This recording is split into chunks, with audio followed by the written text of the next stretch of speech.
Welcome to another edition of One-on-One with Mitch Lafon. Joining me this week is Diamond Head guitarist Brian Tatler. The band has a new album simply called Diamond Head, and it is a return to form to the old classic sound from the early 1980s. If you liked The Prince, Am I Evil, and more, you will definitely enjoy this album. And so without further ado, here is the one, the only, Brian Tatler. We are speaking with Brian Tatler of Diamond Head. The new album is called Diamond Head. Good day, Brian. How are you? I'm all right, thank you, Mitch. It's a nice Sunday afternoon, and I'm recovering from last night's gig. It's. Tell me about recovering from last night's gig, because I know. Listen, I went to see Jeff Tate the other day, from formerly of Queensryche, and the next morning, everything hurt. My neck, my back, my shoulders, and I was just standing in the audience. What's it like now for you coming off the stage? Is there this time where you just really need to recuperate? There is. It is tough when you do night after night to get your strength back, and you've got to eat properly, you've got to sleep properly. It's all kind of, logical stuff, but if you're not getting your sleep and you're not eating, I'm miserable when I'm hungry. So I do try and, eat properly. I think it makes a big difference. Yeah, and that's also got to be something you have to worry about. The other day I was at a Uli John Ross show, and they had catered Mexican spicy food before the show, and I don't think it went over very well with the band. You got to avoid those things. You can't eat right before a show either. You've got to leave about 3 hours, I think, if you can. If you're going to have a meal, a hot meal, you want to eat about 6 o'clock latest. Right. So let's talk about this new album. It's the first with Rasmus Bom Andersen. Mm-hmm.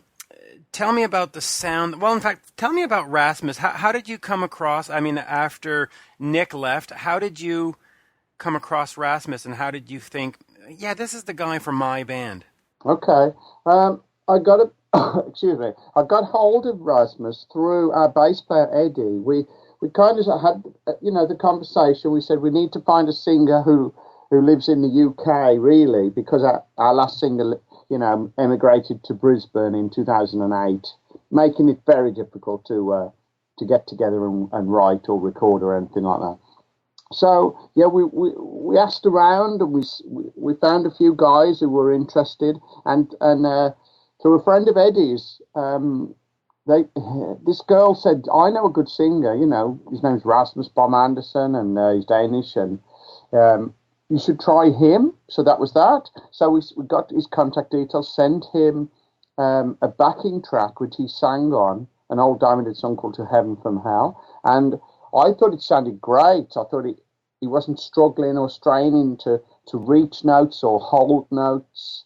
And so we got him up for an audition to the Midlands, and it went really well. And we've got some gigs coming up in a couple of months' time. So we thought, let's ask Rasmus to do the tour, and then at that point we can really decide how well we all get on, and if he likes us, we like him.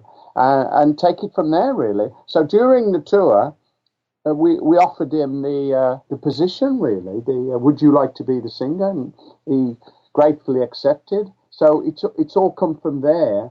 And then we got into talking about writing songs together. And so talk to me about the new album, because it does have that classic feel. It sort of sounds a little bit like Lightning to Nations and the early stuff. What was the direction you were trying to take with this new album? It was sort of, let's make an album that sounds like Diamond Head. We had that brief. So I'd written a lot of material since 2007, and I was able to give Rasmus like 2 CDs full of music. I don't do lyrics, so I was only passing on musical ideas, and he went through it all. And I think because Rasmus has just joined and he's coming fresh, he was able to see what works really well about Diamond Head. And so we kind of just put together all the songs that Rasmus could sing on and come up with a vocal too, but also we would reject things that we thought maybe that's not really Diamond Head, because you can take on modern influences and you can probably overstretch and go too far in one direction or another. When I think Diamond Head has got a perfectly good sound and style that maybe we've never, or not never, but not capitalized on for a long time. So let's talk about this, the Diamond Head album, and going back to that classic sound. Why was it important, you think, to put together a new album? Why not just go out there as Diamond Head and just say, hey, we're the band that does the Prince, Am I Evil? Why was it important to get a new recording? Okay, because we've been doing that for a while. Our last album was 2007. So we've been, enjoying playing live and playing the old songs. People always want to see the classic Diamond Head songs, which is great. But there does come a time when you think it'd be nice to have some new material to play live. And I think because we've got a new singer in, fresh blood, I thought we must try and write some songs just to see if we can do it. And so we set on this, road of let's get to rehearsal, let's make a start, see what happens. And the songs built from there. And we, probably spent 6 months on and off working on the material. And Raz has come along with some fantastic ideas. His vocal melodies are brilliant. And I think he's done a brilliant job with the lyrics as well. So, I had no idea until we kind of made the start. And so now, of course, we've got a whole new album of material that we like, and we can start mixing it into the set with the old stuff.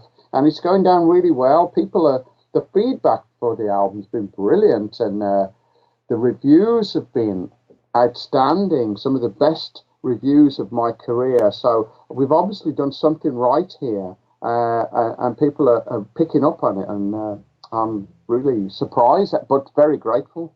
Yeah, and I agree with that, because I've got to tell you, when I get an album from a classic band such as yours, a new album, my first initial reaction is always just like, oh God, okay, what's this going to be? Right? And that's for you, that's for Kiss, that's for Metallica. I mean, whoever the band is, you get that moment of, oh God, why did they bother?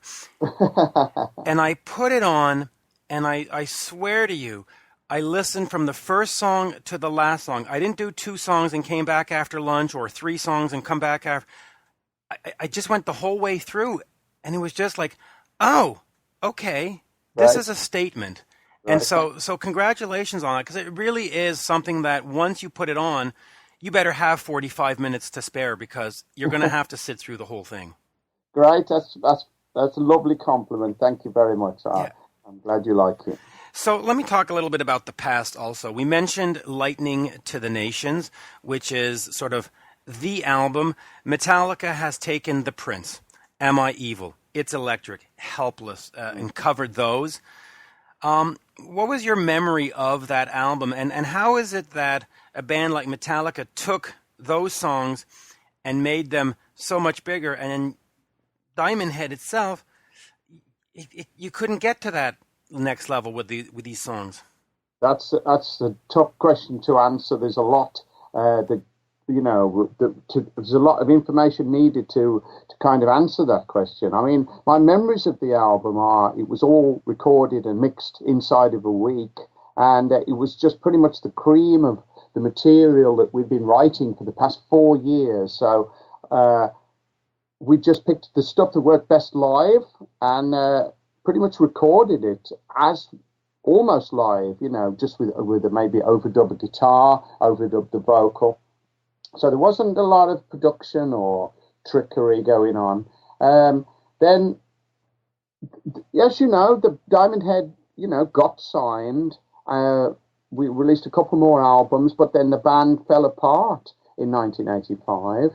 And by this time, Metallica were on our heels, hot on our heels, I always think. And they'd they'd obviously, cited Diamond Head as an influence, and they covered Am I Evil back in 1984.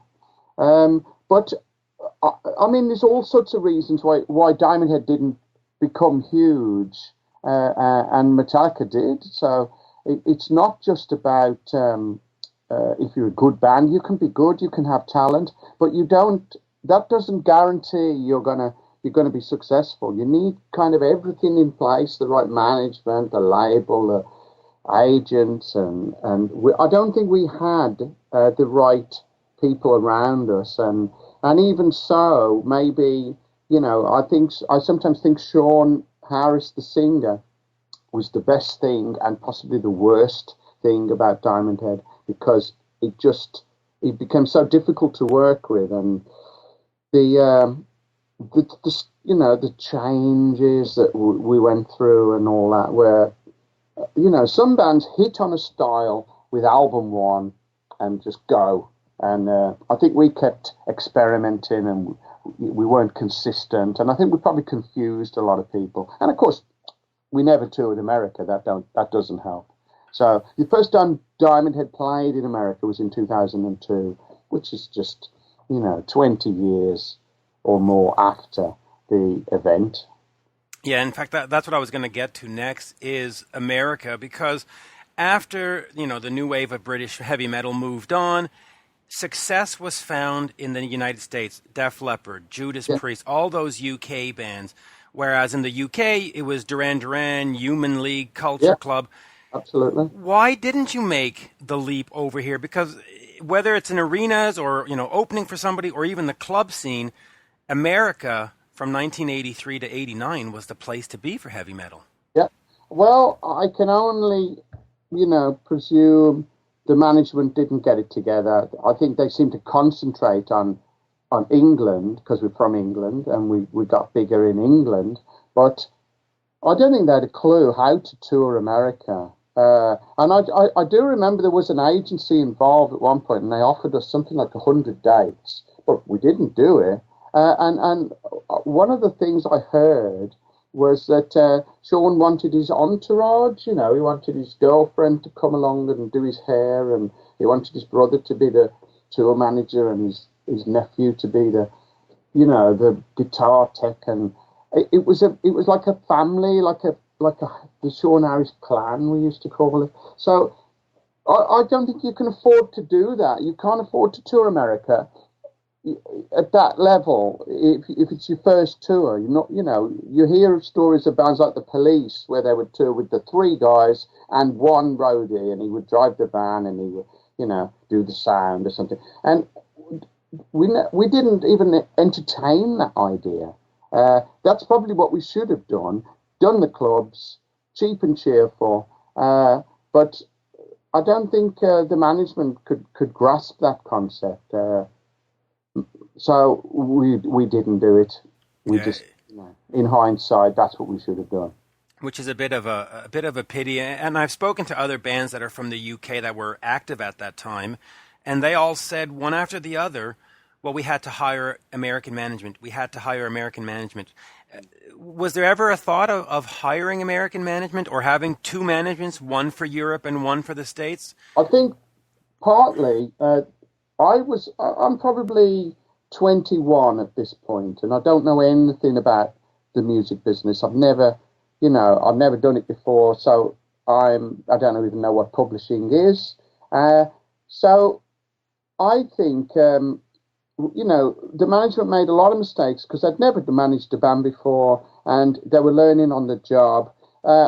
There's rumours I hear, I think a lot of information was even kept from me. So I heard rumour that a manager like Rod Prager or Peter Mentor wanted to get involved, and our management pretty much pushed them away because they didn't want to lose control. No, we're fine. We can do this. We can manage on our own, and would repel all borders that they would lose their baby. Yeah. You mentioned before that the band's style changed, and Canterbury was certainly the one that people look at and go, Oh, okay. That's interesting. What are you doing here? But mine that I find interesting is after Death in Progress, your next sort of new material was the Acoustic First Cuts EP. Mm. The last thing you did with Sean. Talk to me about that, because here you're off the market for 6-7 years, and you're a heavy metal band, and you decide to come back with an acoustic EP. Mm. Talk to me about that and that Okay. decision, and will we see more? Because I would love to see, the Lightning to the Nations, those songs, I'm All Evil, all done acoustic. I think that'd be for lack of a better word, a hoot. Uh, Uh-huh. but No, definitely not. I didn't like doing that acoustic EP. It took 2 years to record 4 songs. It was just a horrible waste of time and money. So I won't be doing that again. no, not at all. And would you have been better served in 2002 to actually just make a full-length heavy metal Diamond Head CD? Yeah, but you're dealing with a guy called Sean Harris. Obviously, you don't know anything about him. So, Well, I do. I know that you and Sean have had your differences, but you yeah. did at the Metallica 30th anniversary shows.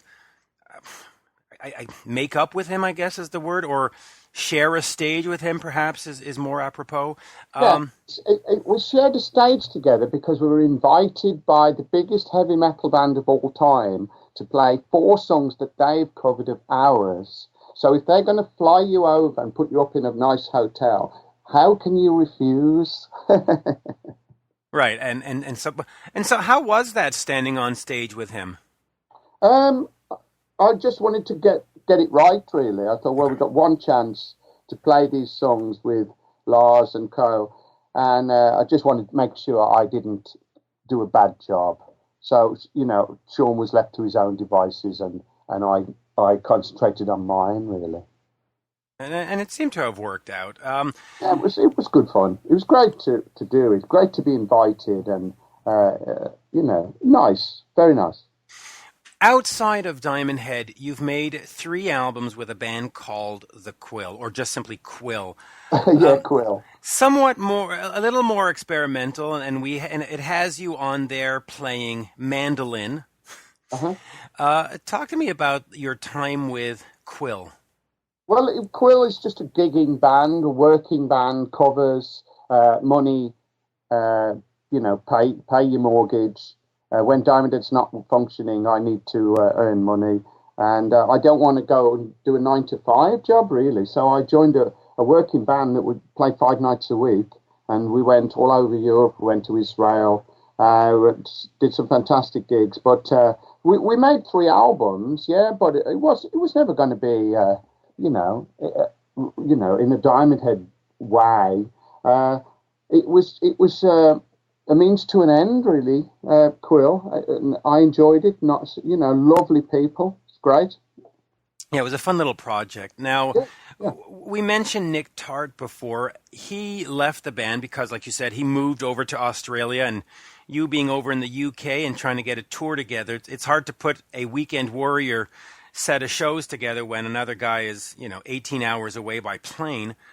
Um, was there any animosity in his departure, or was it really just because you're too far away? Yeah, there's no animosity, and I still speak to Nick, and we're fine. He absolutely understood where we were coming from when I explained to him that we're going to have to get a singer who lives in the UK. And I said to him, imagine the situation. You're living in Brisbane, right, and your guitarist decides to emigrate to the UK. Do you A, pay to fly him backwards and forwards for gigs, or do you B, get another guitarist? And he said, well, I'd have probably got another guitarist if he'd have moved to Cornwall. Yeah, yeah. So I thought, fair enough. So, yeah, I mean, the reason Nick quit was because we'd got a tour coming up, and I'd said, let's try it out with Raz to see how it goes, rather than just say, Raz is the new singer. So we started on the tour, and after a couple of pictures appeared with Nick still in the poster because we hadn't had time to take new photographs.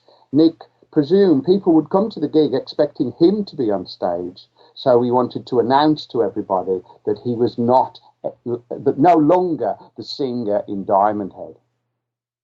Right. Now that you have Raz or Rasmus, do you expect to have a lot more action with the band? Will there be more tours? And do you plan on coming back to North America? Yeah, we're planning on it now. We've already got some dates coming in.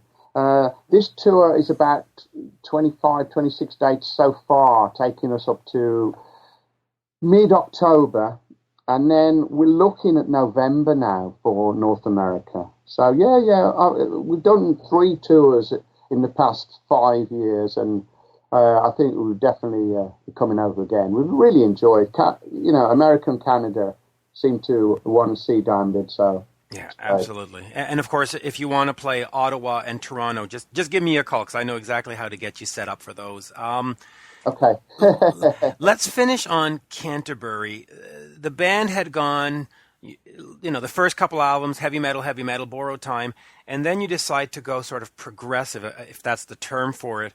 Was that just natural growth of a band, or was it like, let's shock the people? Oh, no. We were never that intelligent to be make a calculated move like that. All we were doing is trying to evolve as songwriters and really write something that would be successful, so that we could continue as a band and the record company could make some money and everyone could get paid. So we were constantly, we were kind of being coerced and into trying to write a hit single, because there was a lot of bands having hit singles at that time, rock bands, Thin Lizzy, UFO, whatever.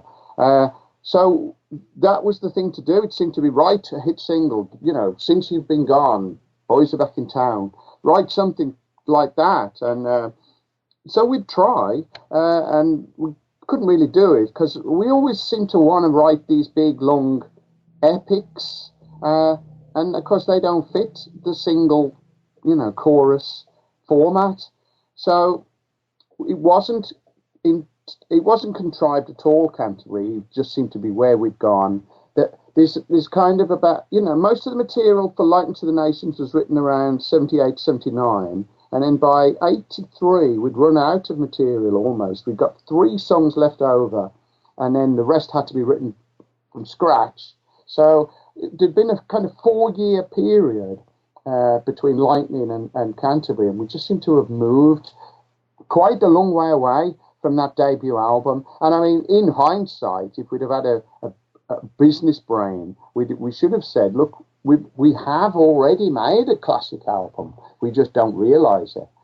We need to make more of what's good about Diamond Head, this sound, this style, what people like about it. Not just keep blindly experimenting and trying anything we fancy. Looking back on that album, because it was sort of the last one before Death. In fact, it was the last one before Death in Progress. A 10-year gap there. Yeah. Are you proud of the album that you made the music you wanted to make, or do you look back at it and go, "Oh, if only we had not done that and we had done another, Borrowed Time or whatever"? No, I am proud of it. Okay. It's circumstances, isn't it? You do the best with what you've got at the time. That was as good as we could do at the time. And unfortunately, it split the band up. We went into the studio, a very expensive studio, with Mutt Lange's engineer, Mike Shipley, who just spent, I think, 9 months recording Pyromania. And suddenly he's faced with a garage band. So he tried to get us in tune and in time and all that. And it became a hellish process. I think we spent nearly 4 weeks just trying to get the drums done. So that wasn't a lot of fun, and we ended up sacking our drummer, and the bass player quit because he just couldn't handle it anymore. So what a shame, you'd got this band of 4 guys who'd been together, since we went to school together, and that album split us in half. It was... Literally. It was our difficult third album, cliche. Yeah. But there you go. But we've got the new album, Diamond Head, which is fantastic. So I encourage everybody to listen to that. Brian, Always a pleasure. Great. Thanks, Mitch. Absolutely.